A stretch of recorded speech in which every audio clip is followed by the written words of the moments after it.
आप किसी कोई डॉन के पीछे या किसी के पीछे? देखिए, डॉन के पीछे तो नहीं, पर आतंकवादियों के पीछे मैं बराबर पड़ा रहा और उसका नतीजा ये रहा कि आतंकवादी मेरे पीछे पड़ गए। एक घटना बताऊंगा संक्षेप में ही।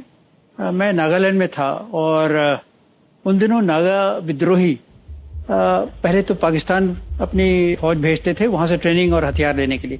बाद में जब 71 में वो आज़ाद हो गया और बांग्लादेश बन गया तो फिर उन्होंने चीन भेजना शुरू किया। और मुझे याद है करीब एक गैंग गया था करीब 350 नागा विद्रोहियों का, यूनान प्रोविंस चाइना।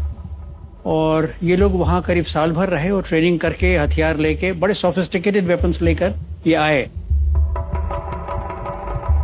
आने में इतनी होशियारी की कि नागालैंड में एकदम पूरी फौज नहीं घुसी, कहीं से 5 आदमी घुसा दिए, कहीं से 8, कहीं से 10, इसलिए फौज और आसाम राइफल्स वगैरह इनको बॉर्डर पर नहीं इंटरसेप्ट कर पाए।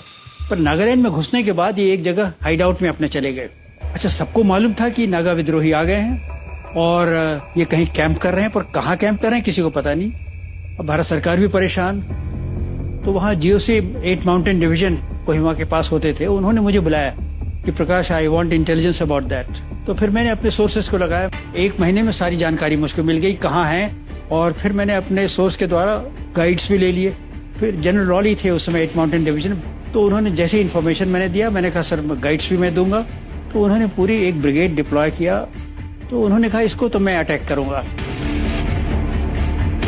अटैक किया उन्होंने और उस अटैक में चाइनीज हथियार पहली बार हमको मिले और चाइनीज लिटरेचर मिला। चाइनीज लिटरेचर मतलब चाइना में जो इन्होंने सीखा है वो सिखलाई इन्होंने, सब जो डायरीज में नोटेड थी चाइना में हमें क्या सिखलाई गया है वगैरह वगैरह, वो डायरीज मिली। और 22 नागा विद्रोहियों को भी पकड़ लिया गया।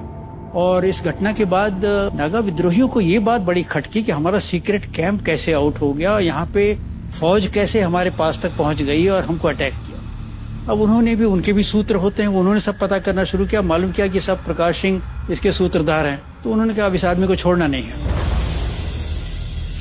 तो उन्होंने उन दिनों नागा विद्रोहियों का एक संगठन था, उसको कहते थे Naga federal government. Naga federal government के प्रेसिडेंट ने एक आहजा निकाला। आहजा माने एक आदेश।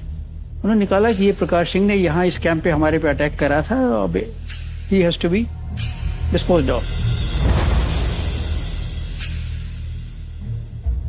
अच्छा, हमारा इंटेलिजेंस नेटवर्क ऐसा था कि उनके ये ऑर्डर इशू करने के 1 हफ्ते के अंदर हमको उसकी कॉपी मिल गई।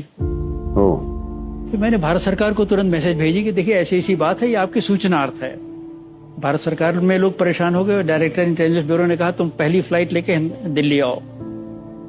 तो दिल्ली में गया, डायरेक्टर इंटेलिजेंस ब्यूरो के सामने इसी तरह बैठा हुआ था। उन्होंने कहा प्रकाश, इन परिस्थितियों में तुम नागालैंड वापस मत जाओ, मैं तुम्हें पोस्टिंग दे रहा हूँ, कल यहीं ज्वाइन कर लो IB हेडक्वार्टर्स में। मुझे करीब 3.5 साल हो गए थे। मैंने कहा तो सब मेरा टर्म खत्म होने वाला है। मुझे ये लगा कि मैं चलाऊंगा तो ऐसे तो कोई कुछ नहीं कहेगा, पर मुझे बराबर ये बात खटकेगी कि प्रकाश तुम डर गए थे और इसलिए तुमने ये प्रस्ताव स्वीकार कर लिया। ये फीलिंग मेरे लिए असह्य थी। मैंने कहा नहीं सर, मैं अपना टर्म पूरा करके आऊंगा, जो खतरा होगा देखा जाएगा, ईश्वर की इच्छा है। वापस जाके मैं 4 महीने और रहा और it was a cat and mouse game. They were chasing me, I was dodging them. Every day I moved to a different location. Nobody knew my location except my boss. I was using separate code words for every day. मैं रोज दफ्तर जाता था या कहीं भी था, जहां भी रहता था, तो ये सोचता था कि भाई आज का दिन सही सलामत गुजरेगा कि नहीं। वो मेरे लिए बड़ा ट्रॉमेटिक पीरियड था मेरे जीवन का। और मैंने पत्नी को नहीं बताया था, बच्चों को बताने का सवाल ही नहीं, वो छोटे छोटे थे। तो वो एक ऐसा अनुभव था जो मतलब 3-4 महीने तक मेरे ऊपर दिमाग पे इतना प्रेशर था कि मैं बता नहीं सकता। किसी के दिमाग पर भी सर ये तो बहुत ही खतरनाक है कि आपका डेथ वारंट निकला हुआ है और आप देख रहे हैं कि इसे पढ़ रहे हैं किस तरह से। आपकी वाइफ पीछे बैठी है जी मैडम, आप पे क्या गुजरती थी जब ऐसा सब कुछ हुआ?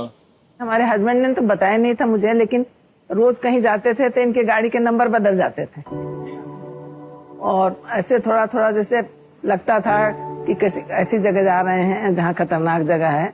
तो मुझे थोड़ा सा तो आभास था कि इनके ऊपर ऐसा बीत रहा है, लेकिन मैं कुछ कर तो सकती नहीं थी। तो मैंने सोचा कि नहीं, ये सब जो कुछ होना है वो तो भगवान के दया से होता है। तो हम भगवान पर मेरा बहुत विश्वास है, इसलिए अगर भगवान ऐसा चाहेंगे तो जरूर होगा, नहीं चाहेंगे तो कभी नहीं। बिल्कुल सही है।